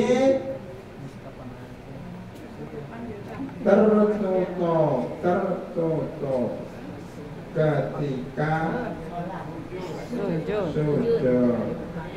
Dibagi dua. Apa dibagi dua ya? Iya. Satu, penutupnya itu nempel di badan. Penutup menempel di badan. Sebagian orang mengatakan tidak boleh sholat ya, sujud kemudian ditutupi oleh kain yang mengikuti badan. Contohnya kopiah gini, atau jilbab ditutup pakai jilbab, atau pakai sorban. Saya nggak mau sorban ya, sorbannya sujud pakai ini. Allah tidak boleh. Kenapa? Dia tidak mempunyai makna sujud, karena sujud itu di tanah dan tanah itu tidak ada di badan, kecuali kalau kain itu tidak menempel di badan. Contohnya sajadah, karpet, sorban yang tidak menempel, tas, apa ini namanya? Apa ini namanya Bu? Taplak meja, boleh ya, sujud di atas taplak meja. Kenapa? Taplak mejanya nggak nempel di badan. Jadi kalau ini berarti ini begini, berarti ini ditinggalkan. Tetapi kalau penutup tidak menempel ya, menempel di badan, maka hukumnya boleh. Kalau nempel ke kopiah ini atau internal ibu itu nggak boleh. Di dahi ya, di dahi, di jidat ini. Maka kopiah kan sebaiknya gini. Kalau pas sholat, ibu juga gitu. Kalau pas sholat, jangan dahinya diginikan sedikit. Tapi kalau habis sholat diginikan lagi. Itu yang benar seperti itu, insya Allah. Ya, termasuk apa, masker cadar itu nggak boleh menutupi dahi. Karena dahi itu harus kena lantai. Lantai itu segala sesuatu yang tidak menempel di badan. Itu ya. Pasal terakhir sekarang kalau seandainya saya dari Bogor di tengah kereta aku sholat maghrib, kalau saya sampai rumah itu udah habis waktu, boleh nggak saya sholat di atas kereta? Ya, kalau kita di kereta, enggak begini Bu, sebelum itu Ibu harus perkirakan dulu. Berarti kita orang Jakarta, orang Bogor tahu kan jadwalnya. Kalau saya naik nanti maghribnya hilang, ya jangan naik. Sholat maghrib dulu baru naik. Persis orangnya naik mobil pulang dari Jakarta mau ke Bogor, naik mobil di tol. Itu dia dulu, kalau dia orang pertama kali nggak tahu Jakarta, nggak tahu macetnya Jakarta, masih dimaklumin. Tapi kalau dia orang yang setiap hari kerja, tahu ini kalau naik itu maghribnya hilang, jangan ya. Jangan sholat maghrib di kereta kalau itu jadi kebiasaan. Tapi kalau sekali karena nggak tahu, terjebak, salah prediksi, maka dibolehkan kita sholat di kereta. Atau kalau diprediksi 5 menit sebelum isya sudah nyampe, lebih baik sholat di bawah sempurna walaupun tinggal 5 menit. Ada sebagian mengatakan dijamak kalau darurat, dijamak tapi nggak dikosor, dijamak tapi nggak dikosor, karena jamak dengan kosor beda bu. Kalau kosor itu harus musafir, kalau jamak lebih fleksibel. Hujan dijamak boleh, lagi operasi boleh dijamak, lagi ada masalah boleh dijamak. Tapi kalau kosor hanya ketika musafir. Lagi jadi pengantin tak jamak itu? Enggak, kalau sholat di kereta itu bu, itu kan nggak ada sujud, nggak ada rukuk, maka sebaiknya ditinggal. Sebaiknya kecuali kalau darurat. Iya tak? Apa? Jadi pengantin di jamaknya. Jadi pengantin, ya jadilah pengantin yang baik. Yang itu mulainya jam 8, selesainya jam 1, jam 2 maksimal. Sudah jadi pengantin 24 jam. Baca doa sampai asar. Setuju saya, cuma ngantin gitu-gitu aja. Nanti kan saya udah pakai gini, kami tamu saya nggak sholat asar, nggak sholat duhur ya. Masalah. Kan dandannya udah dari pagi tuh. Dandannya udah dari pagi. Ya makanya dandanannya biasa aja. Kayak bedak udah selesai. Tapi lagi pakai cadar, nggak usah dandanan. Intinya gitu ya. Selama itu bisa dihindari bu. Karena nanti kalau itu, ya boleh-boleh akhirnya orang berlomba-lomba nggak sholat zuhur di jamaah asar gara-gara ngantenan. Kalau operasi oke lah ya, karena darurat ya. Kalau ngantenan kan nggak darurat, dari pagi sampai malam. Zuhur kan sudah cukup, sampai jam 2 sudah cukup. Izin ini, masa izin dulu ya, mau sholat dulu. Bahkan boleh sholat di tempat. Oleh karena itu berwudulah dulu ya, mudah-mudahan nggak batal. Nanti kalau orang salaman, maaf ya, kan ada, saya pernah lihat orang di video itu lagi nganterin dia sholat di tempat. Itu lebih baik daripada sholatnya di jamak tanpa ada udzur yang berat. Demikian para hadirin Bapak Ibu sekalian, pengajian kita pada pagi hari ini mudah-mudahan bermanfaat, mudah-mudahan menambah ilmu dan menambah ketakwaan kita sehingga amal kita diterima oleh Allah Subhanahu wa taala. Marilah kita tutup dengan doa kafaratul majlis. Subhanallahumma wa bihamdika asyhadu an la ilaha illa anta astaghfiruka wa atubu ilaik. Assalamualaikum warahmatullahi wabarakatuh.